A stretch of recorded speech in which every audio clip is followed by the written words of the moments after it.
In commemoration of National Memorial Day every year, PBS puts together a concert to honor the men and women in military service. ELIZA MANGLICMOT takes us to the Memorial Day concert in DC. ELIZA? It is common for countries to honor soldiers who have given life in service of their nation. In the United States, it is no different. Americans observe the last Monday of May as Memorial Day. Here in Washington, D.C., the Memorial Day concert on the West Lawn of the U.S. Capitol has been part of the Memorial Day traditions.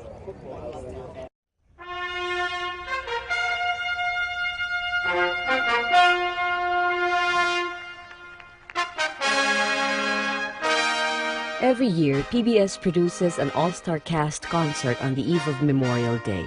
This year, it celebrates the 75th anniversary tribute to the World War II's legendary Doolittle raid. Multi-awarded artists Lawrence Fishburne and Joe Montana host this year's Night of Remembrance dedicated to the men and women in military service, their families, and fallen lives for the sake of the country.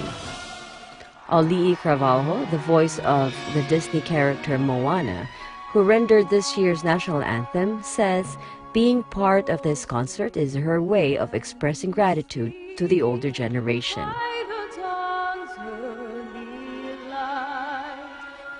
So proudly we hailed at the twilight's last gleaming.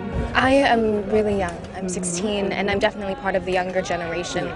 And my generation, I think they have a lot to learn. I know that I do, and I know that I am still learning ways to respect and to give back to the older generations. I think this PBS Memorial Day service, having it broadcast is certainly, it's not only going to connect us in a deeply emotional way, but it can also educate, which I think is so incredibly important. The tribute was broadcasted live before a concert audience of hundreds of thousands, millions more at home, and to U.S. troops around the globe on the Armed Forces Network.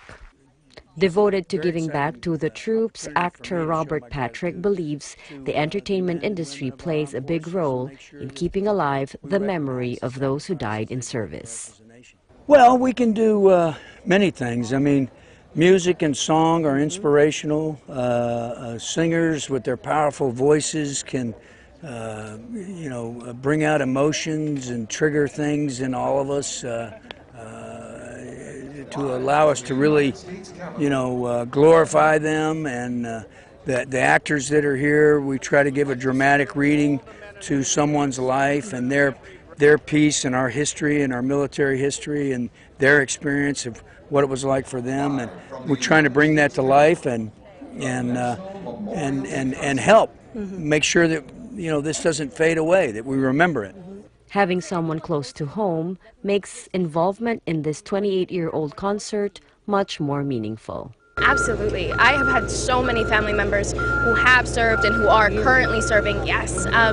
My uncle Alexander was the command sergeant major of the Western Division. I mean, my family is just so important to me, and when I was in Hawaii, I would be able to spend time with them. I keep saying that because I can't find the words to really fully express just how grateful I am to be here and how different it is as well to not be with them.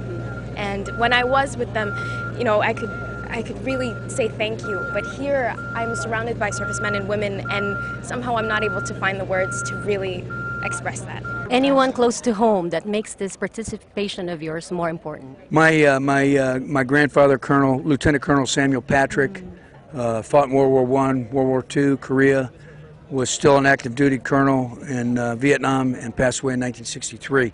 A Bronze Star winner and a recipient, and I do this all to honor him.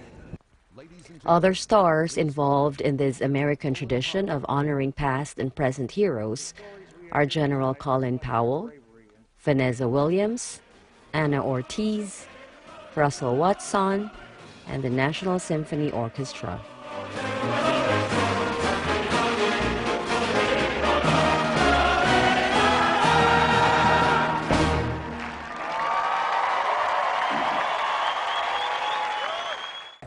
Today, not only ordinary citizens but also those in the entertainment industry have come out to remember the fallen soldiers and support those in military service.